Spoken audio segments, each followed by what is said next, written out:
بچوں، اب ہم آپ کو سندباد جہازی کے سفر کا آگے کا حال سناتے ہیں۔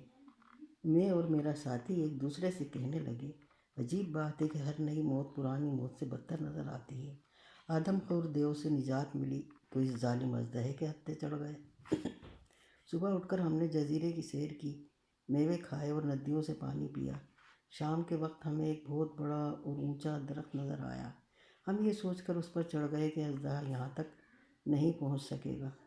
افسوس کہ یہ خیال غلط ثابت ہوا۔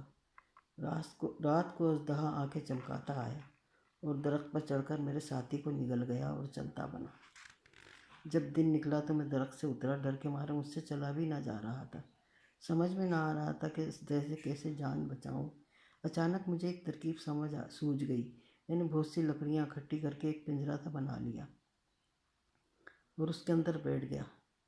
رات کو اژدہا آیا مگر لکڑیوں کی وجہ سے وہ مجھ تک نہ پہنچ سکا۔ بس ارد گرد چکر کاٹتا اور پھنکارتا رہا۔ آخر صبح کی روشنی نمودار ہوئی اور اژدہا وہاں سے دفع ہوا۔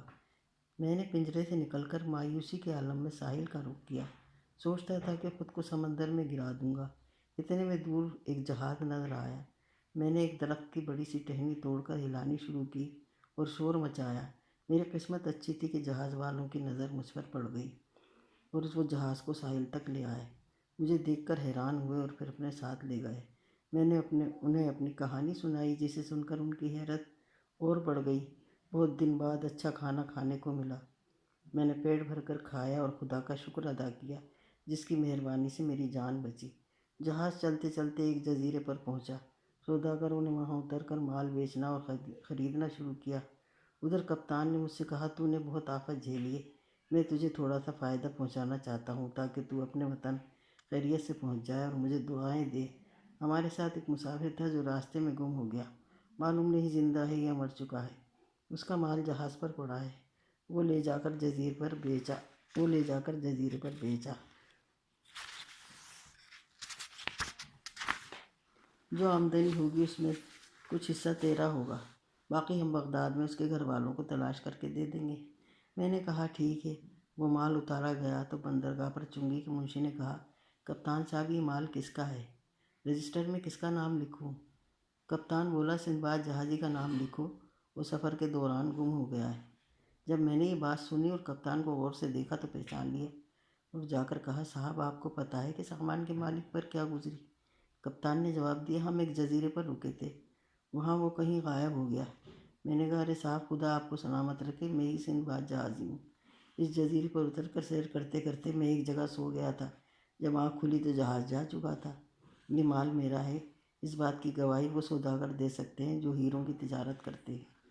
ان سے میری ملاقات ان پہاڑوں پر ہوئی تھی جو ہیروں کی وادی کے گرد واقع ہیں، اور میں نے انہیں اپنا سارا واقعہ سنایا تھا۔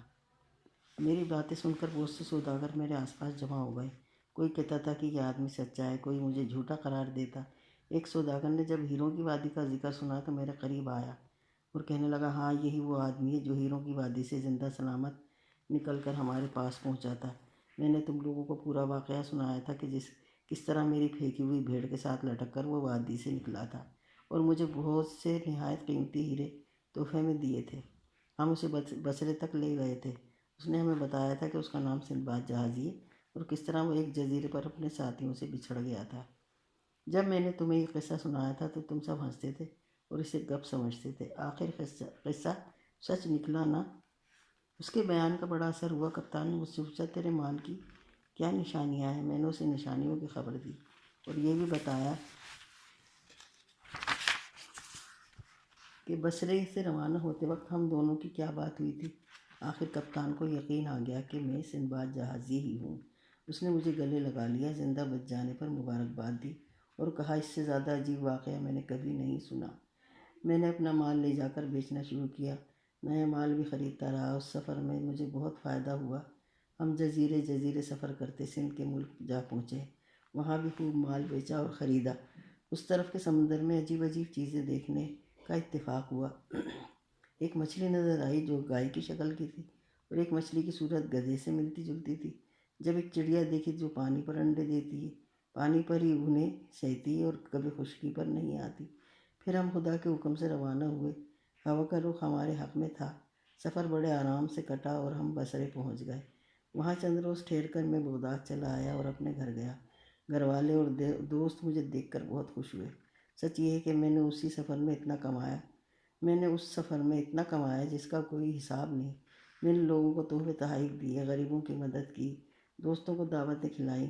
خدا نے چاہا تو کل میں اپنے چوتھے سفر کا احوال سناؤں گا، جو بڑا عجیب ہے۔ یہ کہہ کر سندباد جہازی نے سندباد حمال کو 100 اشرفیاں دیں۔ اس کے بعد دسترخوان بچھایا گیا۔ دعوت کھانے والے آپس میں یہی باتیں کرتے رہے کہ کیسے کیسے حیران کر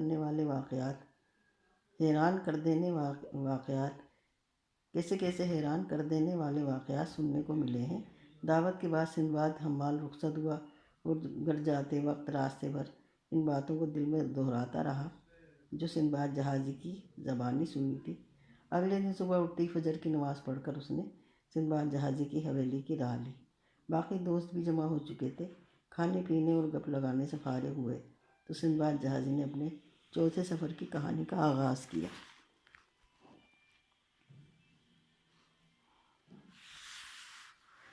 چوتھا سفر۔ سندباد جہازی کہتے ہیں، دوستوں، بغداد لوٹنے کے بعد میں آرام سے زندگی بسر کرنے لگا تھا۔ میں نے کل بتایا تھا کہ سفر میں اتنا دولت مند ہو کر وطن پلٹا تھا کہ کوئی فکر باقی نہ رہی تھی۔ گھر والوں اور دوستوں کے ساتھ زندگی کے مزے لوٹ رہا تھا، لیکن کچھ عرصے بعد وہی خواہش سفر کرنے، طرح طرح کے لوگوں سے ملنے اور مال بیچنے اور خریدنے کی دل میں جاگ اٹھی۔ چنانچہ میں پہلے سے زیادہ مال اسباب لے کر بغداد سے بصرہ روانہ ہوا۔ وہاں ایک جہاز دیکھا جس پر بصرے کے بڑے بڑے لوگ سوار تھے۔ میں بھی ان کے ساتھ ہو لیا۔ شروع میں ہمارا سفر بہت اچھا گزرا۔ ہم ایک جزیرے سے دوسرے جزیرے تک سفر کرتے رہے۔ آخر خدا کا کرنا کیا ہوا کہ سمندر کے بیچ میں طوفانی ہوا چلنے لگی۔ ہمیں بچنے کی امید نہ رہی۔ جہاز پر جتنے لوگ تھے سب رو رو کر دعائیں مانگ رہے تھے۔ اچانک اتنے زور کا جھکڑ آیا کہ بادبان پھٹ کر ایک طرف جا پڑے اور جہاز کے پنجر ڈھیلے ہو گئے۔ آن کی آن میں ہم سب مال اسباب سمیت سمندر میں غوطے کھانے لگے۔ اتفاق سے جہاز کا ایک تختہ میرے ہاتھ آ گیا۔ اس پر میں اور چند دوسرے سوداگر سوار ہو گئے۔ ایک دن اور ایک رات ہم اس تختے پر سوار رہے۔ طوفان تھم چکا تھا اور ہوا اور موجوں کے زور سے تختہ بہا چلا جاتا تھا۔ آخر وہ ایک جزیرے کے ساحل سے جا لگا۔ جاگتے رہنے، تھکن، سردی، خوف اور بھوک پیاس سے ہم بالکل ادھوئے ہو رہے تھے۔ جزیرہ خوب ہرا بھرا تھا۔ ہم نے پھل توڑ کر کھائے تاکہ جسموں میں تھوڑی سی طاقت آئے۔ رات ہم نے ساحل پر گزاری۔ دن نکلا اور اجالا پھیلا تو ہم جزیرے میں ادھر ادھر گھومنے لگے۔